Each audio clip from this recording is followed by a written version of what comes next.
சாய் பக்தர்களுக்கு என் அன்பு வணக்கங்கள். ஓம் சாய்ராம். என் அன்பு குழந்தையே, என்னை ஏதாவது ஒரு ரூபத்தில் பார்த்துவிட வேண்டும். நான் உன் கண்ணுக்கு நேராக வர வேண்டும், இல்லை கனவிலாவது உன்னுடைய வீட்டிற்கு வர வேண்டும். என்னை எப்படியாவது பார்த்துவிட வேண்டும் என்று உன்னுடைய ஆசை சரிதானே? என்னை நீ பார்க்க வேண்டும், என்னிடம் நீ பேச வேண்டும், இதுதான் உன்னுடைய ஆசைகள். நிறைவேறப் போகிறது. இன்று இரவு உன்னுடைய கனவில் தோன்றி பல விஷயங்களை உனக்கு சொல்லப் போகிறேன். மறைக்கப்பட்ட அனைத்து விஷயங்களும் உனக்கு தெரிய வரும். எதுவாக இருந்தாலும் அதை நான் மறைக்காமல் சொல்லிவிடுகிறேன். அதற்காக நீ என்ன செய்ய வேண்டும்? நிம்மதியாக இருக்க வேண்டும்.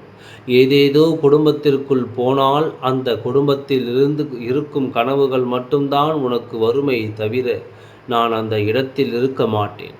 எந்த இடத்தில் அதிகமாக குழப்பங்கள் இருக்கிறதோ அந்த இடத்தில் எனக்கு என்ன வேலை? நான் என்ன சொல்கிறேன்? குழப்பம் இல்லாமல் எப்பொழுதும் நிம்மதியாகவும் சந்தோஷமாகவும் இருங்கள் என்று சொல்கிறேன். சந்தோஷமாக இருந்தால் என்னை நீ நிச்சயமாகவே பார்க்கலாம். அது உன் கண்ணுக்கு நான் நிச்சயமாகவே தெரிவேன். உன்னுடைய வாழ்க்கையில் நடக்கும் ஒவ்வொரு விஷயங்களும் ஏதோ ஒரு காரணத்திற்காகத்தான் நடக்கிறதே தவிர உன் வாழ்க்கையை நாசமாக்கி உன்னை அழவைத்து உன்னை நான் பார்க்க வேண்டும் என்பதற்காக அல்ல. ஒரு செயல் நடக்கிறது என்றால் அதற்கு பின்பு மிகப்பெரிய ஒரு சந்தோஷம் உனக்காக காத்திருக்கிறது. கவலைகளை எல்லாம் தூக்கி எறிந்துவிட்டு இந்த வராகி, இந்த சாயப்பா இரவோடு சந்தோஷமாக தூங்கி காலை எழுந்து வா. இன்று நான் உன்னை சந்திக்க வருகிறேன். உன்னை மட்டும் மனதில் நினைத்து நிச்சயமாக உன் கனவில் தோன்றி உன்னிடம் நான் பேசுவேன் என்பதனை நான் கொடுக்க வந்துவிட்டேன். எத்தனையோ பெயர்கள் உன்னை அசிங்கப்படுத்தி உன்னால் இதை கூட செய்ய முடியாதா? உன்னால் ஒரு சந்தோஷங்கள் கூட எங்களுக்கு கிடைக்காதா? நீ ஏன் என்னுடைய வாழ்க்கையில் வந்தாய்?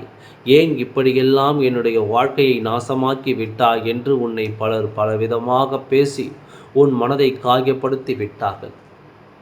உனக்கு குழந்தை இல்லை, உன்னால் என்ன செய்ய முடியும் என்றெல்லாம் மனதை காயப்படுத்தியது போல் பேசிவிட்டார்கள். ஆனால் என்னுடைய குழந்தையே, நீ வைத்த பிரார்த்தனையை, நீ மனதால் வைத்த கோரிக்கைகளை எல்லாவற்றையும் நான் ஏற்று உனக்கான நல்ல காரியங்களை சீக்கிரம் உனக்கு ஒரு புது உறவை உன் வீட்டில் வந்து நான் சேர்ப்பேன். இன்பமான வாழ்க்கையை வாழத்தான் போகிறாய். இதற்கு பிறகு கஷ்டங்கள் இருக்காது. நீ இன்னும் சில நாட்கள் மட்டும் உனக்கான எல்லா விஷயங்களும் சந்தோஷமாக நடக்கும். உன்னை யார் எப்படி பேசினார்கள் என்பதையெல்லாம் மனதில் வைத்து கொள்ளாமல், சாயப்பா நான் வந்து உனக்கு பிறக்க வேண்டும் என்ற நம்பிக்கையுடன் நிச்சயமாக குழந்தை வடிவத்தில் நான் உன் வீட்டிற்கு வருவேன். உன் மனபாரத்தையும் நான் போக்குவேன். உன் வீட்டிற்கு நான் எப்பொழுது அடியெடுத்து வைக்கிறேன் அப்பொழுது இருந்து உன்னுடைய வாழ்க்கையில் புதுவிதமான மாற்றங்கள் ஏற்படும். சீக்கிரமாக வருகிறேன் உன் வாழ்க்கையை அழகாக மாற்ற. இனி நீ எதை நினைத்தால் கவலைப்பட வேண்டாம். சந்தோஷமாக இரு. எல்லாம் நான் பார்த்து கொள்கின்றேன். கவலை இல்லாமல் எழுந்து உன்னுடைய வேலையை நீ செய்யலாமே. ஓம் சாய்ராம். நன்றி, வணக்கம்.